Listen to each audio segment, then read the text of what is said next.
पहलगाम कश्मीर की वो धरती जिसे लोग जन्नत कहते हैं।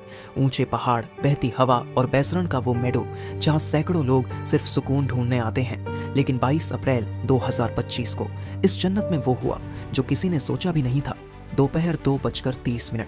सब कुछ सामान्य था। यहाँ सैकड़ों लोग आए थे, कुछ हनीमून पर, कुछ अपने परिवार संग और कुछ तन्हाई में सुकून ढूंढते हुए। सब इस वादी की शांति में खोए हुए थे, पर शायद किसी को अंदाजा नहीं था कि इस जन्नत की चुप्पी कुछ ही पलों में चीखों में बदलने वाली है। अचानक से 3 आतंकवादी जंगल से निकलते हैं, सेना की वर्दी में, हथियारों से लैस, AK-47 हैंड ग्रेनेड और पूरी प्लानिंग के साथ। सूत्रों के अनुसार ये आतंकी TRF द रेजिस्टेंस फ्रंट के सदस्य थे, जो लश्कर-ए-तैयबा से जुड़ा संगठन है। उन्होंने सेना की वर्दी पहन रखी थी ताकि भ्रम फैलाया जा सके। आते ही उन्होंने गोलियां चलानी शुरू कर दी।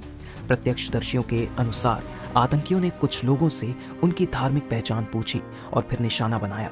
बिना चेतावनी, बिना दया के, वो दरिंदगी जिसे शब्दों में बयान करना मुश्किल है। लोग जान बचाकर भागे। कोई बच्चा माँ की गोद में था, कोई पति पत्नी का हाथ खींच रहा था, लेकिन सब नहीं बच पाए। 26 मासूम जिंदगियां हमेशा के लिए खामोश हो गईं। इस दिल दहला देने वाले हमले में 26 मासूम लोगों की जिंदगियां छिन गईं। इन शहीदों में थे भारतीय नौसेना के जांबाज अफसर लेफ्टिनेंट विनय नरवाल, एक ऐसा नौजवान जिसकी शादी को अभी सिर्फ कुछ ही हफ्ते ही हुए थे। उनकी नई नवेली जिंदगी, सपनों से भरा घर, सब कुछ एक पल में उजड़ गया। एक इंटेलिजेंस ब्यूरो के अफसर भी मौके पर शहीद हो गए। इसके अलावा 2 विदेशी नागरिक, एक UAE और एक नेपाल से थे। 20 से ज्यादा लोग गंभीर रूप से घायल हुए। एक महिला ने कहा, हम सेल्फी ले रहे थे, तभी पीछे से फायरिंग शुरू हुई। सब गिरने लगे। मैं अपने बेटे को लेकर भागी, लेकिन मेरी आंखों के सामने मेरे पति को मार दिया उस दरिंदा ने। हमले के बाद प्रधानमंत्री नरेंद्र मोदी सऊदी अरब से सीधे दिल्ली लौटे। उन्होंने कहा, जो इस हमले के पीछे हैं, उन्हें इंसानियत और कानून दोनों से सजा मिलेगी। गृहमंत्री अमित शाह श्रीनगर पहुंचे। राष्ट्रीय सुरक्षा सलाहकार अजित डोभाल ने सीधे ऑपरेशन की कमान संभाली। सेना, CRPF और जम्मू कश्मीर पुलिस ने संयुक्त सर्च ऑपरेशन शुरू किया। अमेरिका, फ्रांस, जापान, UAE, रूस, सभी देशों ने इस हमले की निंदा की।